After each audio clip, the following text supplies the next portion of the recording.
ఇండస్ట్రీలో ఒక మహారాణిలా వెలిగారు. తమిళ రాజకీయాల్లో ఒక నియంతలా కొనసాగారు. పురచ్చి తలైవి మాటే శాసనం, తన చూపే చట్టంలా బతికారు. అధికారం, అపరిమితమైన అవినీతి సొమ్ము ఇవన్నీ చివరి రోజుల్లో ఆమెను కాపాడలేకపోయాయి. జీవోత్సవంలా సెలైన్ బాటిళ్లతో ఆఖరి ఘడియల్లో అతి కష్టంగా బతుకెళ్లదీశారు.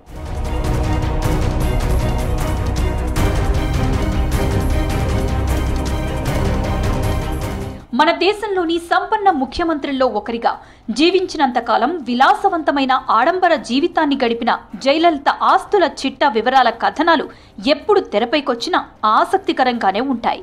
చెన్నైలోని పోయెస్ గార్డెన్లోని జయలలిత నివాసం, వేద నిలయం, డిఏ కేసులో ముడిపడి ఉన్న అనేక భూములు, ఎస్టేట్లు ఉన్నాయి. అలాగే ఆమె పేరు మీదున్న బ్యాంక్ డిపాజిట్లు, ఇతర ఆస్తులు చాలానే ఉన్నాయి. ఇవి కాక బంగారు ఆభరణాలు లెక్కకు మించున్నాయి. తాజాగా జయలలితకు చెందిన సుమారు 4,000 కోట్ల ఆస్తులు తమిళనాడు ప్రభుత్వానికి చేరాయి.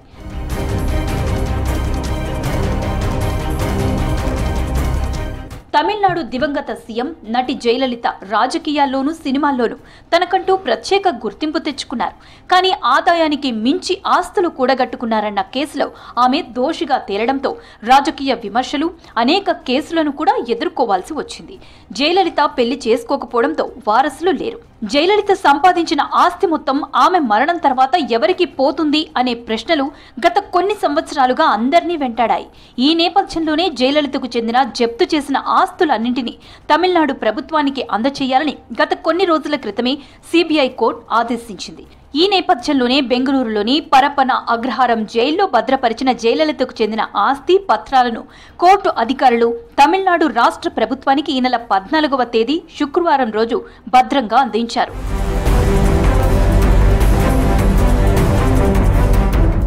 బెంగళూరు పరప్పన అగ్రహార జైల్లో ఇప్పటి వరకు జయలలిత ఆస్తులు, పత్రాలను చాలా భద్రంగా దాచారు.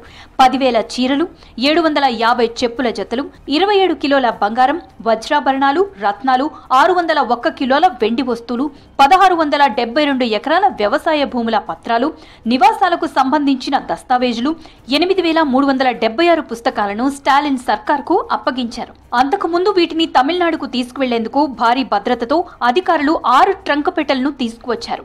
జడ్జ్ హెచ్ఎన్ మోహన్ సమక్షంలో వాటిని తమిళనాడు అధికారులకు అప్పగించారు. జయలలిత జ్యువెలరీ తిరిగి ఇచ్చే ప్రాసెస్ లో తమిళనాడు హోంశాఖ ప్రిన్సిపల్ సెక్రటరీ, ఐజీపీ విజిలెన్స్ హాజరయ్యారు. కట్టుదిట్టమైన భద్రత మధ్య ట్రెజరీ అధికారులు ఆస్తులను జాగ్రత్తగా అప్పగించారు. కోర్టు ఆదేశాలతో ఆ ఆస్తులకు సంబంధించిన రికార్డులను నమోదు చేసే మొత్తం ప్రాసెస్ ని తమిళనాడు అధికారులు వీడియో రికార్డింగ్ చేశారు. చట్టపరమైన విధానాలను అనుసరించి విలువైన వస్తువులను అధికారికంగా తమిళనాడు అధికారులకు అప్పగించారు. పూర్వం రోజుల్లో రాజుల ఖజానాను తలపించేలా ఉన్న జయలలిత ఆస్తుల వివరాలు చూసి జనం విస్తుపోతున్నారు.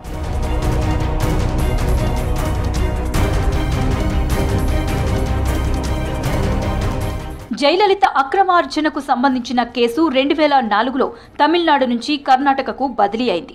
అప్పుడు అక్కడ జప్తు చేసిన ఆస్తులు, కీలక పత్రాలను బెంగళూరుకు తీసుకువచ్చి భద్రపరిచారు. జప్తు చేసుకున్న సమయంలో జయలలిత ఆస్తుల విలువను 913 కోట్ల 14 లక్షలుగా అధికారులు లెక్కించారు.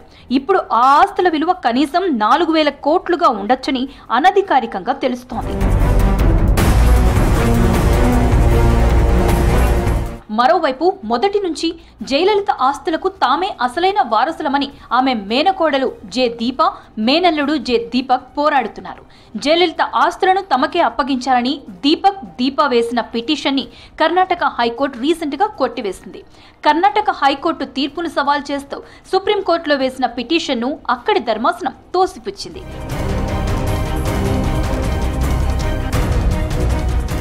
వాస్తవానికి తాను బతికి ఉన్న రోజుల్లో తన వారసురాలిగా ఎవరినీ గుర్తించలేదు జయలలిత. దత్తపుత్రుడు సుధాకరన్ ఉన్నా ఆ తర్వాత అతన్ని దూరం పెట్టేసింది. వారసత్వంగా ఎవరికీ ఆస్తులను రాసివ్వలేదు. అలాగే తన మేనల్లుడు, మేనకోడల్ని కూడా జయలలిత ఎన్నడూ దగ్గరకు తీసుకున్న దాఖలాలు పెద్దగా లేవు. జయ ఉన్న రోజుల్లో వారు కూడా ఎప్పుడూ మీడియా ముందుకు వచ్చే ప్రయత్నాలు చేయలేదు. అంతలా జయలలిత వారిని దూరం పెట్టారనే ఆరోపణలున్నాయి. జయలలిత ఇప్పుడు తరానికి పెద్దగా తెలియదు, కానీ 4-5 దశాబ్దాల కిందట జయలలిత ఒక సంచలనం. స్టార్ హీరోలు సైతం ఆమె సినిమాలు రిలీజ్ అవుతున్నాయంటే పక్కకు తప్పుకునేవారట. జయలలిత డేట్స్ కోసం ఎదురు చూసేవారట. అంతలా అప్పట్లో ఆమె క్రేజ్ ఉండేది. తొలి సినిమాతోనే తిరుగులేని పాపులారిటీ తెచ్చుకున్నారు జయ.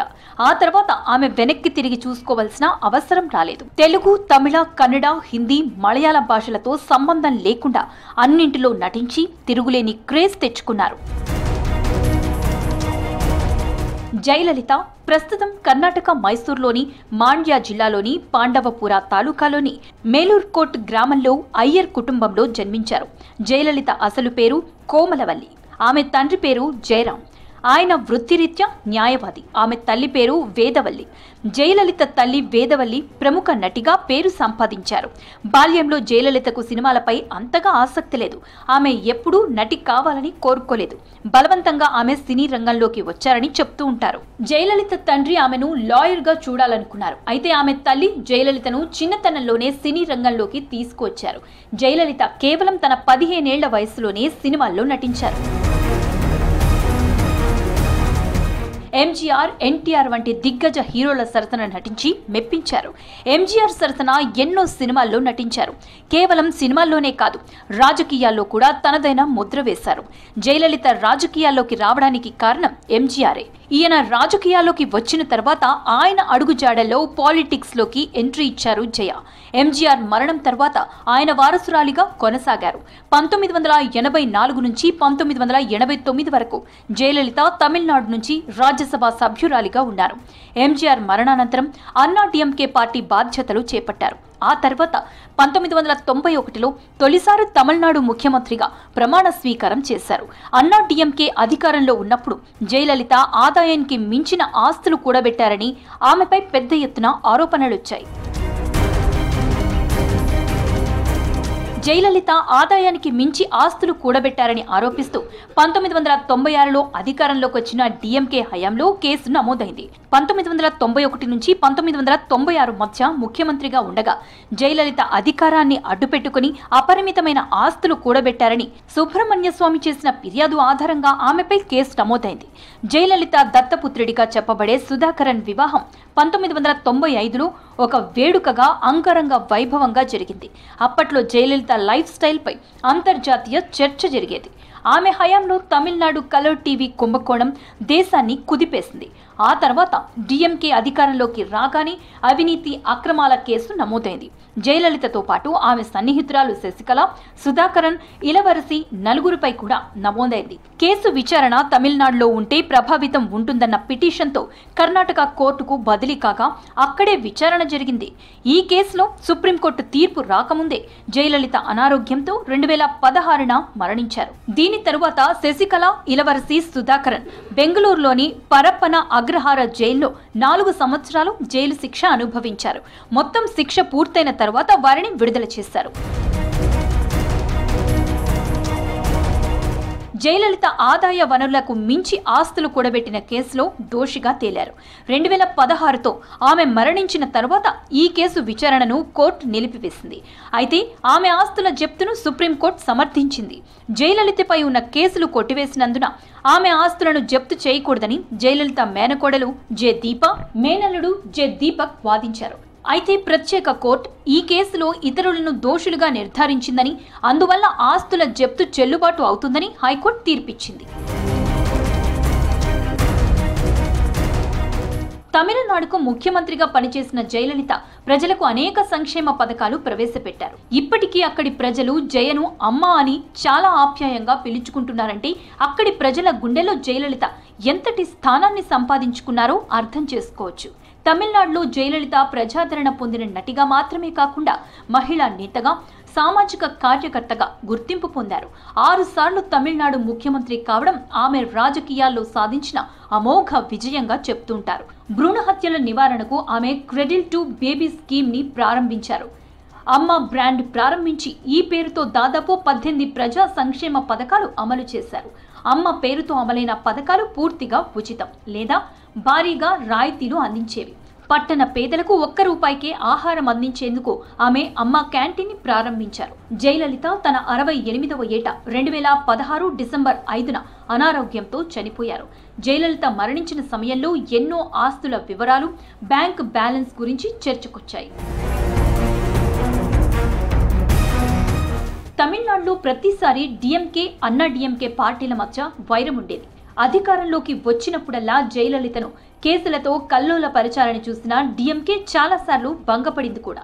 రాజకీయ ప్రత్యర్థులు ఆమెపై పెట్టిన కేసులతో జయలలిత చాలా క్షోభను అనుభవించారని అంటుంటారు. కొన్నిసార్లు ఎంతటి విపత్కర పరిస్థితులు ఎదురైనా స్థైర్యాన్ని కోల్పోని స్వభావమే జయలలితను తమిళనాడు రాజకీయాల్లో తిరుగులేని నేతగా నిలబెట్టిందని చెప్తారు.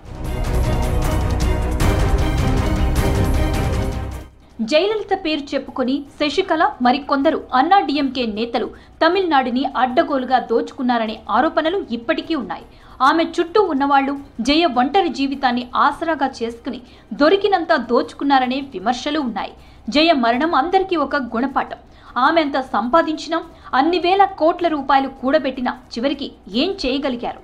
అందులో ఒక్క రూపాయి అయినా తనతో పాటు తీసుకెళ్లగలిగారా? బతుకంతా ఆరాటపడి కూడబెట్టినవి ఏవి మనతో రావని జయలలిత ఆస్తుల కథ మరోసారి ప్రపంచానికి చాటి చెప్పింది.